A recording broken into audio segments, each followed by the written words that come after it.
on to that last new dramatic development. Air raid sirens sounding out across Israel's most populous city of Tel Aviv. Let's have a listen for you, first of all.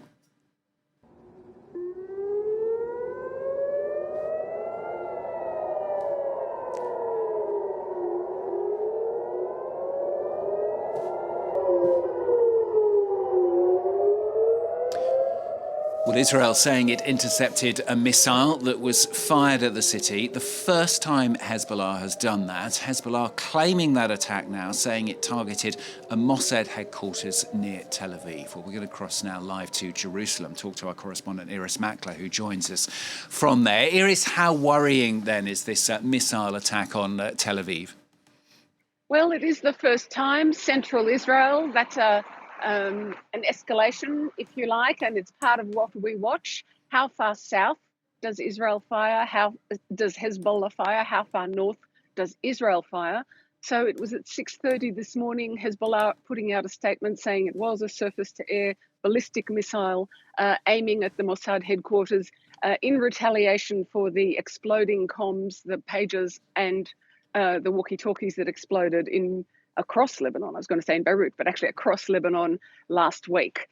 Israel says that it identified the rocket launcher that is in a village 20 kilometres, it says, from the border with Israel, and destroyed it in what it calls a quick closing of the circle. We've also heard from Israel's electricity corporation that there was an attack targeting one of its vital infrastructure sites. It doesn't say which. And that there was a missile intercept, as there was, by the way, with this surface-to-air missile. It was intercepted by Israel's missile intercept system. But that's an unusual thing for the Electricity Corporation to say. There's been some criticism of it. That's usually not mentioned. And there were also 4 drones coming in attributed to or supposedly from Shia militants in Iraq. So you can see a raising of the bar here, and we'll talk about the Israeli response to that. Yeah, of course, Israel has already, even as this started in a way, begun once again pounding those sites in Lebanon. Israel very much continuing on the same road, if you like, as it has been over the last few days.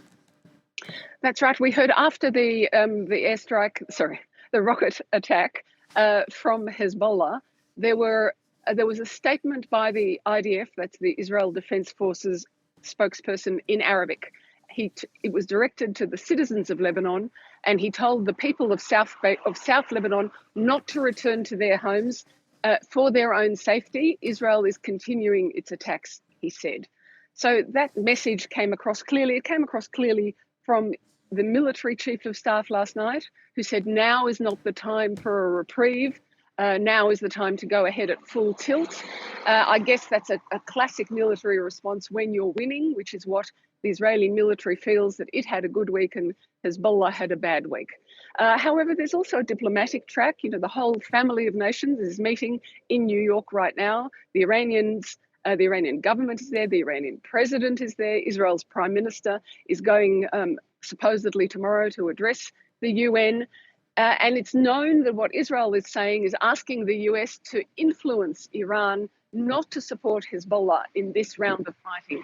Now, we don't know what Iran has said, but I would suggest that during this week, whilsoever this diplomatic gathering continues, there won't be a ground offensive, neither from Hezbollah nor from Israel. Neither side will attack each other from the ground while this is going on. So that buys us a couple more days at the same level. Hard to say. Irris, thanks so much. Yeah, we'll bring you a lot more on that diplomacy in New York in just a few minutes' time, Israel. Irris, thanks very much, though.